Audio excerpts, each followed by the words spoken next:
Siitähän tietysti huhuja vähän lähti liikenteeseen jo ennen kuin se vähän tämmöinen viidakkorumpu kertoi tätä, että jotain on tekemisille. Ja minäkin kysyin sitä ihan suoraan Samsalta, mutta ei tietenkään hän pystynyt sitä sanoa, että se nyt on ihan selvä. Ja kyllähän se aika yllättäen tuli sieltä.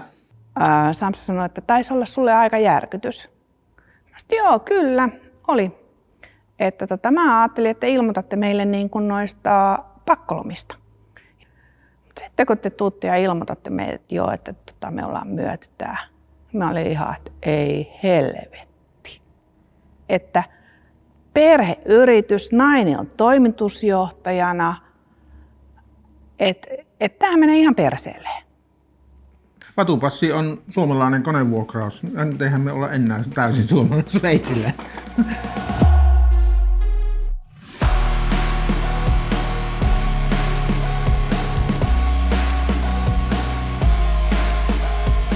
Silloin kun voitettiin se Euroopan paras vuokrailutitteli 2020, tämmöiset mahdolliset ostajatkin ja kilpailijatkin niin on kiinnostunut tietysti meidän tekemistä ihan eri tavalla. Kun sitten niitä kiinnostuneita ostajia Vatupassille, niin me sanottiin aika monille aluksi jo, että ei meitä edes kuunnella ja ei keskustella ja tämä on tässä ja ei olla myymässä. Ja no sitten oikeastaan ne sveitsiläiset oli ehkä sillä tavalla niin kuin sinnikkäimpiä tässä. Ja sitten mikä meihin teki semmoisen niin kuin vaikutuksen oli se, että vaikka se on niin kuin iso ja vanha yritys, niin se on kuitenkin perheyritys.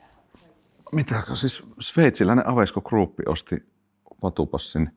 Aveisko Groupilla oli tällainen vuokrausyhtiö kuin Aveisko Rent, ja Aveisko Rentistä tuli sitten Vatupassi. Tätä myötähän me saatiin sitten 3 uutta toimipistettä Turkuun, Tampereelle ja Vantaalle ja sitten vähän vajaa 15 uutta työkaveria.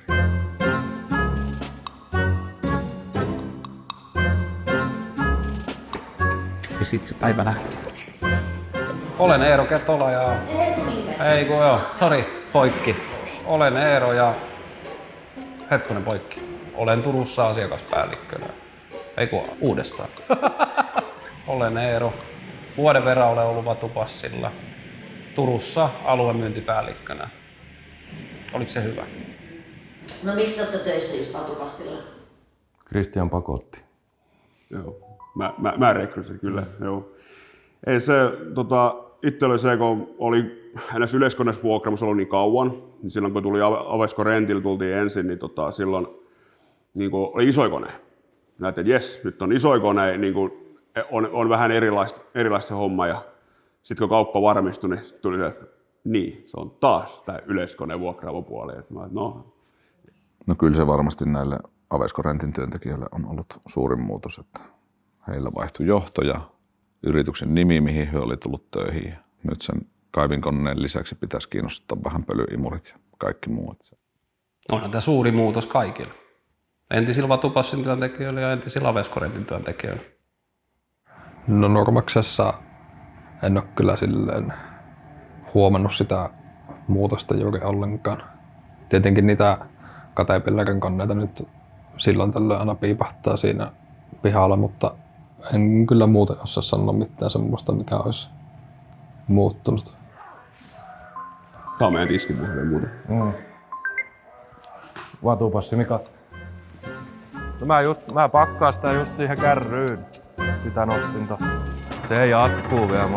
Mä pääsin onneksi ajaa tätä nostinta. Mun menee varmaan tää pakkaamisen 4 tuntia. Saatana. Niin, että teillä on aikaa syödäkin, saatana. Tuutte nyt haastatteluun, saatana.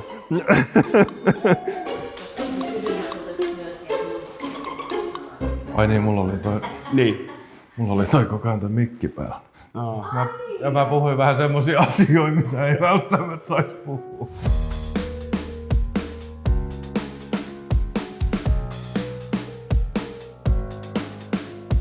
No onko tää siis sama Vatupassi sun mielestä nyt, mitä oli silloin, kun tulit töistä? Ei ole missään nimessä. Silloin oltiin huomattavasti pienempiä, oltiin vielä nopeampia ja kasvettiin kovasti ja oli niinku semmoinen kauhean drive päällä koko ajan.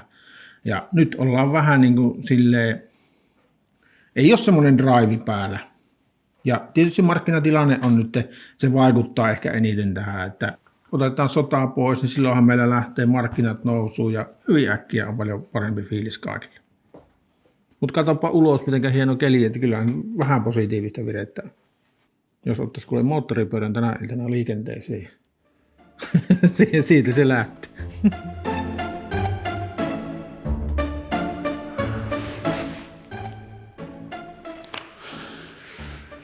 No, Mä tulen tänne avoisin. Täällä on tää pizzakärry, mikä on yleensä pitkiössä. aha, no katsotaan. Joo, no niin, jes, moi. Hän soitti, että Tavolan pizzakärry. Eero. Ja varmaan muistat sellaisen lauseen, mikä silloin, että mikään ei tule muuttumaan. Joo. Muistatteko kuulleen semmoisen lauseen jonkun Kyllä, suusta? se on muistettu se lause kyllä. Mikä ei tule muuttumaan, että mikä ei muutu. Mikä ei tule muuttumaan. Mikään ei muutu. Mikä ei tule muuttumaan. Miksikään. Kukaan ei usko tuohon. Ei, itse sanojakaan ei usko tuohon.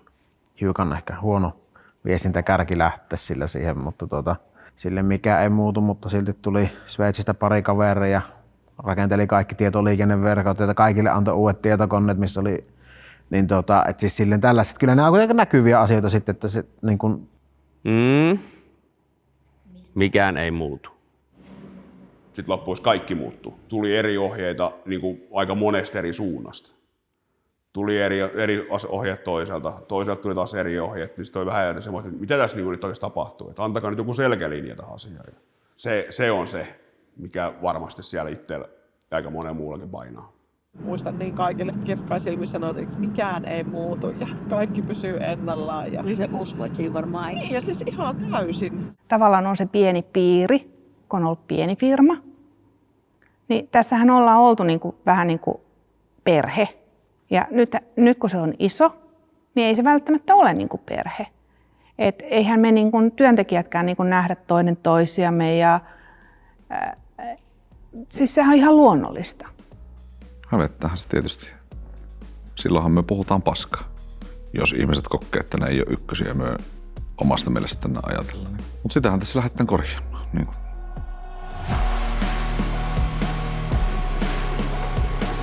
Onkohan meillä huomenna töitä, kun se on sellainen sitten, että kun se huoli täällä rupeaa nostamaan päätä, niin se perkele, kun se tarttuu. Ja täällä tuntuu niin kuin sellainen, niin kuin, että ne perustyöntekijät, niin menkää helvettiin siitä. Kyllä mietin koen, että me ollaan aika yksin.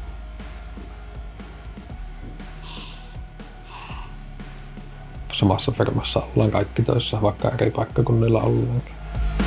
No miksi olette töissä Yspaakin Passilla? Kristian pakotti. Mika ilmaisi, että ei tää enää kivaa. Sitten mä ja Eero herättiin, että jaa, no meillä voisikin olla jotain.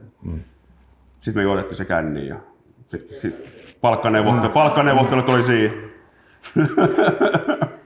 Ja vähän väkivaltaa. Ja vähän väkivaltaa.